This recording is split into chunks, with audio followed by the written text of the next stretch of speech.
Hello everyone. So in the previous lecture we have already discussed all the necessary steps required for the determination of inverse Z transform using partial fraction expansion technique. And we have also discussed about the proper rational function as well as improper rational function.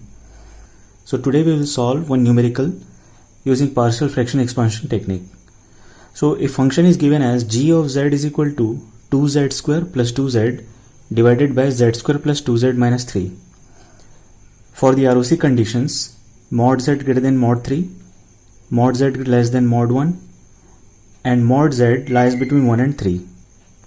So basically, as per the steps for partial fraction expansion technique, the step number 1 is eliminate all the negative power of z. But this particular question do not have any negative power in numerator as well as in denominator. So we don't have any task of eliminating negative power of z.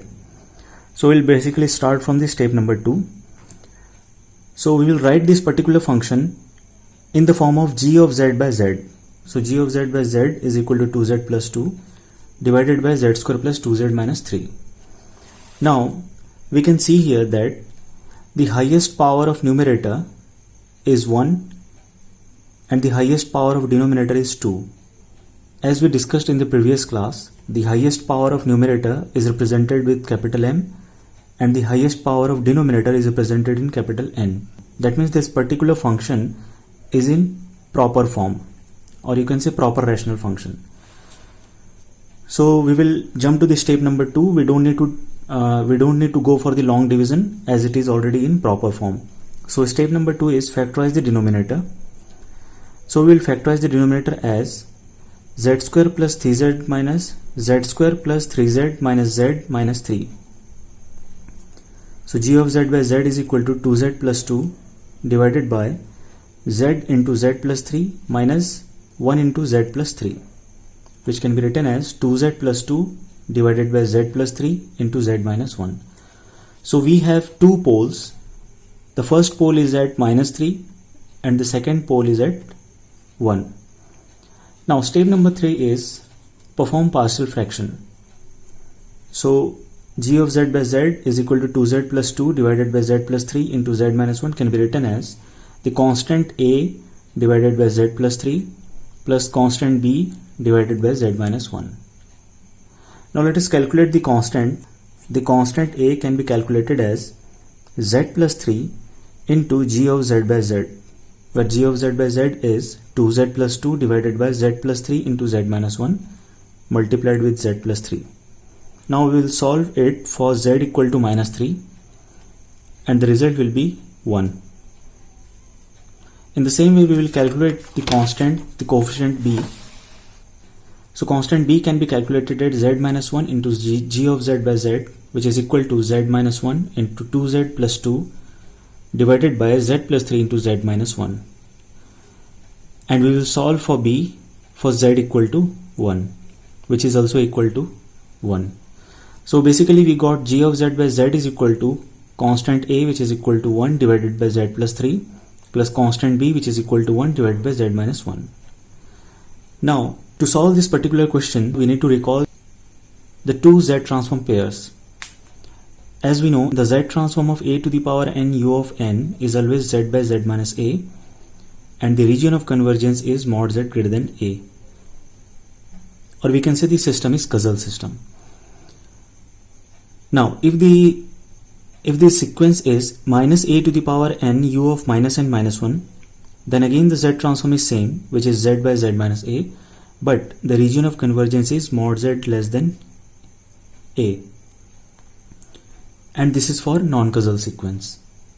So basically we can say a Kazal sequence always contains the infinity because mod z greater than a and it extends up to infinity. And for a non-Kazal or anti-Kazal sequence, the region of convergence always contains 0. So what we will do is that we will draw 3 region of convergence diagram for mod z greater than 3, mod z less than 1, and for mod z lies between 1 and 3. So this is real z, this is imaginary z. Now this is my smaller circle which has a pole at 1. This is the bigger circle which has a pole at minus 3. and as mod z is greater than 3, the region of convergence is exterior to the circle with radius 3. In the second diagram we can see mod z is less than 1 and we can say the region of convergence is interior to the circle with radius 1. In the third diagram, mod z lies between 1 and 3. That means the ROC is a disc-like structure between the circle having radius 1 and radius 3. So these are the three ROC diagrams. Now let us see how to determine the inverse Z transform with the given region of convergence condition. If the region of convergence is greater than the biggest pole in a particular system, then the whole system is a Cauchy system. So for this part,